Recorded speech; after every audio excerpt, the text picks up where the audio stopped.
আসসালামু আলাইকুম। সংবাদে আপনাদের সবাইকে স্বাগত জানাচ্ছি। আমি ফিরোজ তোহা। শুরুতেই সংবাদ শিরোনাম।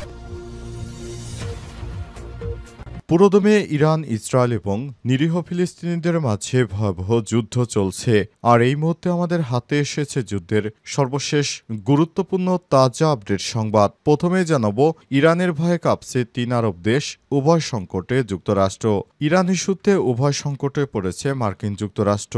একদিকে ইরানের পারমাণবিক স্থাপনাগুলোতে হামলার প্রস্তুতি নিচ্ছে ইসরায়েল, অন্যদিকে আরব রাষ্ট্রগুলো ইরানের হামলার তীব্র বিরোধিতা করছে। এ অবস্থায় উভয় সংকটে পড়েছে মার্কিন প্রেসিডেন্ট ডোনাল্ড ট্রাম্প।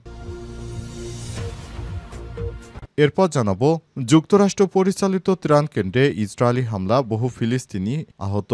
গাজার দক্ষিণ অঞ্চলের রাফা শহরে একটি ত্রাণ বিতরণ কেন্দ্রে ইসরায়েলি বাহিনীর গুলিতে কমপক্ষে ৩০ জন নিরীহ ফিলিস্তিনি এবং ১২০ জনের বেশি আহত হয়েছে। গাজার স্বাস্থ্য মন্ত্রণালয় আজ এই তথ্য নিশ্চিত করে।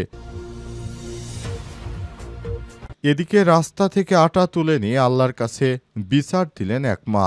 অবরুদ্ধ গাজা ভূখণ্ডে শুধু ফিলিস্তিনি নাগরিকদের প্রাণে মেরে থামছে না দখলদার ইসরায়েলিরা। বিপন্ন এসব মানুষকে ঠেলে দেওয়া হয়েছে দুর্ভিক্ষের মুখেও। ইসরায়েলি অবরোধে সব হারানো অসহায় ফিলিস্তিনিরা এখন পড়েছে তীব্র খাদ্য সংকটে। এমন একটি দৃশ্য সামাজিক যোগাযোগ মাধ্যমে ভাইরাল হয়েছে, যেখানে দেখা গেছে রাস্তা থেকে আটা তুলে নিয়ে আল্লাহর কাছে বিচার দিলেন এক অভুক্ত মা।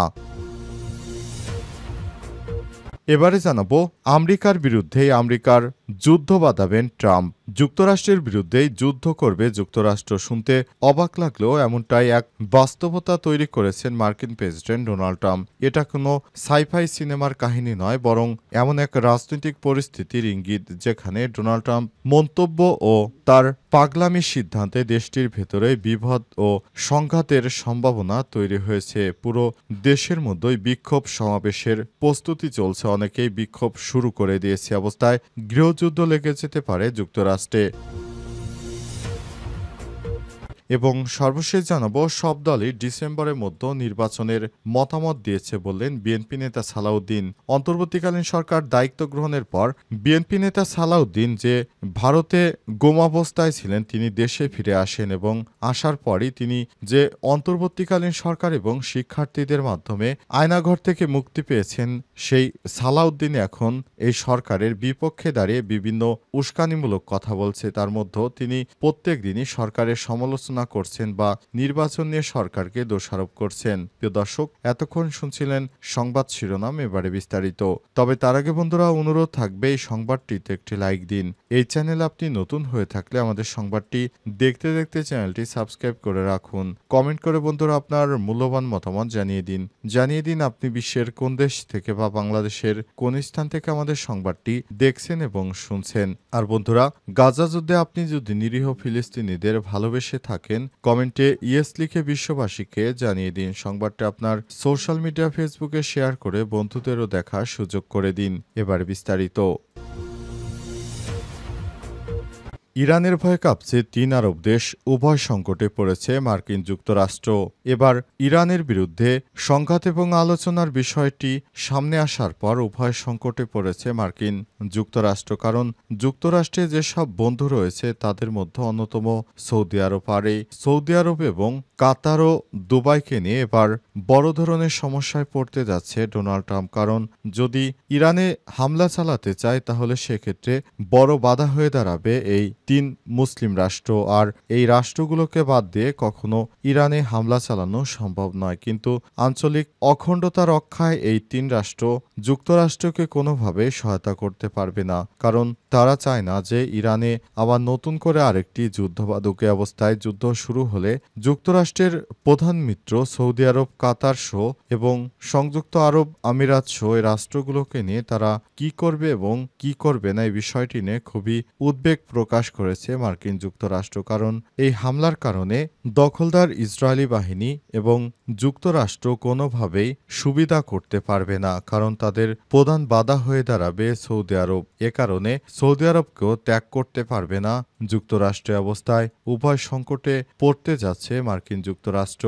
অবস্থায় দখলদার ইসরায়েলি বাহিনী এবং যুক্তরাষ্ট্র ও ইসরায়েল কোনোভাবেই সুবিধা করতে পারবে না, তাই উভয় সংকটে পড়েছে তারা।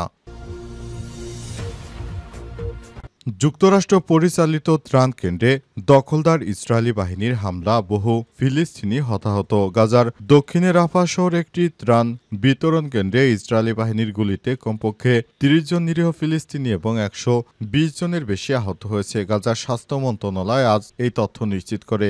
এই কেন্দ্রটি যুক্তরাষ্ট্রের তত্ত্বাবধানে পরিচালিত হচ্ছিল বলে জানা গেছে। ঘটনাটি এমন সময় ঘটল যখন পুরো গাজা ভূখণ্ড চরম মানবিক বিপর্যয়ের মুখে পড়েছে। জাতিসংঘের তথ্য অনুযায়ী গাজা এখন বিশ্বের সব থেকে খাদ্য অনিরাপদ স্থান। পুরো জনসংখ্যায় দুর্ভিক্ষের ঝুঁকিতে রয়েছে। জাতিসংঘের মানবিক সহায়তা সংস্থা জানায়, গত কয়েকদিনে অনুমোদিত ৯০০ ত্রাণবাহী ট্রাকের মধ্যে ৬০০টি গাজায় প্রবেশ করতে পেরেছে। জাতিসংঘের ত্রাণ সংস্থা UNRWA জানিয়েছে, জর্ডানের রাজধানী আম্মানে ২ লক্ষ মানুষের ১ মাসের খাদ্য মজুদ থাকলেও নিরাপত্তাজনিত বাধায় তা গাজায় প্রবেশ করতে পারছে না। সম্প্রতি নতুন একটি ত্রাণ বিতরণ ব্যবস্থা চালু হয়েছে, যেখানে জাতিসংঘের বদলে একটি মার্কিন কোম্পানি ইসরায়েলি সামরিক সহায়তায় কাজ করছে। এতে করে বিতরণ বিশৃঙ্খলা এবং ক্ষোভ আরও বেড়েছে। অনেক স্থানে বিক্ষুব্ধ মানুষ ত্রাণ কেন্দ্রে ঢুকে পড়েছে শুধু খাবার ও ওষুধের জন্য। তারপর সেগুলো অনেক জায়গায় লুটপাট করা হচ্ছে এবং সেখানে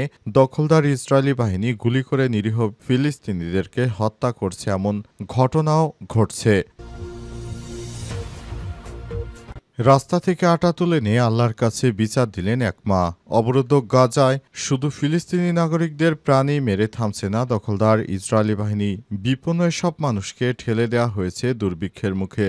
ইসরায়েলি অবরোধে সব হারানো অসহায় ফিলিস্তিনিরা এখন পড়েছে তীব্র খাদ্য সংকটে। পুরো গাজাবাসী এখন অনাহারে মারা যাচ্ছে, কিন্তু ইসরায়েলি বাহিনী তাদেরকে খাবার দিচ্ছে না। ইসরায়েলি বাহিনী না খেয়ে সাধারণ মানুষকে হত্যা করছে প্রতিদিন। দখলদার ইসরায়েলি বাহিনী এমন নৃশংস হত্যাকাণ্ড চালাচ্ছে যে অতীতের সমস্ত রেকর্ড ছাড়িয়ে গেছে। নিরীহ ফিলিস্তিনিদের প্রায় ২.৫ মাস ধরে কোনো একটি চাউলের দানাও গাজা উপত্যকায় প্রবেশ করতে দিচ্ছে না। অবস্থায় রাস্তা থেকে আটা তুলে নিয়ে ফিলিস্তিনিরা আল্লাহর কাছে বিচার দিচ্ছে। তারা বলছে, আমাদের খাবার ইচ্ছাকৃতভাবে এভাবে ফেলে দিচ্ছে ইসরায়েলি বাহিনীরা। ভিডিওতে দেখা গেছে নিজেকে ধরে রাখতে না পেরে এক পর্যায়ে কাঁদতে শুরু করেন সেই নারী। মার্কিন সংবাদ মাধ্যম CNN প্রকাশ করে বলছে, গত ৩১ মে গাজার খান ইউনুসে এই মায়ের সঙ্গে এমন ঘটনা ঘটে। তিনি রাস্তা থেকে আটা তুলে নিয়ে আল্লাহর কাছে বিচার দিয়েছেন। CNN জানিয়েছে, ইসরায়েলের গাজায় অবরোধ আরোপ করে রাখায় জাতিসংঘ অন্যান্য সংস্থাগুলো দুর্ভিক্ষের ব্যাপারে সতর্কতা দিয়ে আসছে, যার চিত্র এখন ফুটে উঠেছে। যদিও অনেকের মধ্যে গাজায় ইতিমধ্যে দুর্ভিক্ষ চলছে। ভিডিওতে দেখা গেছে কাঁদতে কাঁদতে রাস্তা থেকে ময়লাযুক্ত আটা তুলে নিচ্ছেন এক নারী। আটা না পাওয়ায় রাস্তায় পড়ে থাকা ময়লাযুক্ত আটা কুড়িয়ে নিতে থাকেন তিনি। অবস্থায় তিনি কান্না করতে থাকেন, কারণ তাদের খাওয়ার জন্য কোনো কিছুই গাজায় অবশিষ্ট নেই। ডিসেম্বরের মধ্যে নির্বাচনের মত দিয়েছে বললেন বিএনপি নেতা সালাউদ্দিন। প্রায় সব রাজনৈতিক দল ডিসেম্বরের মধ্যে নির্বাচনের বিষয়ে মতামত দিয়েছে বলে জানিয়েছে বিএনপির স্থায়ী কমিটির সদস্য সালাউদ্দিন। আজ জাতীয় ঐক্যমত্য কমিশনের সঙ্গে বৈঠক শেষে সাংবাদিকদের এসব কথা বলেছেন তিনি। বিএনপির এই নেতা বলেছেন, আমরা আলোচনার মধ্য দিয়ে গুরুত্বপূর্ণ ইস্যুগুলোতে কাছাকাছি আসতে পেরেছি। আমরা সেটাই গ্রহণ করব যেটা জাতির জন্য বৃহত্তর স্বার্থ সংরক্ষণ করবে। এটা জাতীয় নীতিতে গৃহীত হলেও এই জাতির মধ্যে একটা ঐক্য তৈরি হবে। আমরা সেটাই গ্রহণ করব যেটা প্রস্তাবগুলো সংবিধান ও শক্তিশালী গণতান্ত্রিক রাষ্ট্র গঠন হবে। রাষ্ট্রের সবকিছুর মধ্যে একটা ভারসাম্য সৃষ্টি হবে। এর মধ্যে বিপুল সংখ্যক জনগোষ্ঠীকে যে আকাঙ্ক্ষা তা বাস্তবায়ন করতে পারব।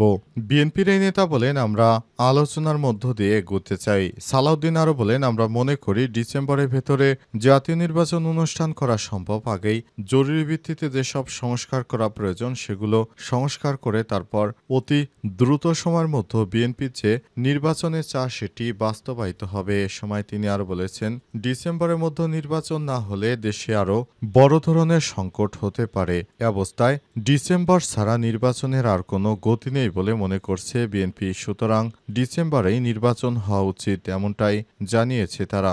অন্তর্বর্তীকালীন সরকার দায়িত্ব গ্রহণের পর থেকেই পুরো দেশটাকে বিশৃঙ্খলার মধ্যে ফেলে ফেলে দিয়েছে বিএনপির নেতাকর্মীরা। সারা দেশ জুড়ে বিএনপির চাঁদাবাজিতে অতিষ্ঠ হয়ে পড়েছে সাধারণ নিরীহ মানুষ। অবস্থায় বিএনপি আবার নতুন করে নির্বাচন খেলায় যে মেতে উঠেছে। দেশটার প্রশাসনিক ব্যবস্থা যদি ঠিক করার আগেই নির্বাচন করতে যায় তাহলে বড় ধরনের সংকট আসতে পারে, এমনটা আশঙ্কা প্রকাশ করছেন অনেক বিশ্লেষকরা। অনেকেই বলেছেন নির্বাচনে বিএনপি একাই সেদিন তাদেরকে বিজয় ঘোষণা করতে পারে, এমনও আশঙ্কার কথা অনেকেই জানিয়েছেন। অবস্থায় পুরো দেশ জুড়ে আবারও বড় ধরনের সংঘাত সৃষ্টি হতে পারে। সুতরাং এই বিষয়টিকে বিএনপির অবশ্যই মাথায় রাখতে হবে। তারা যদি শুধুমাত্র নির্বাচন নিয়ে যে চিল্লাচিল্লি শুরু করেছে সেটি কোনোভাবেই গ্রহণযোগ্য নয়।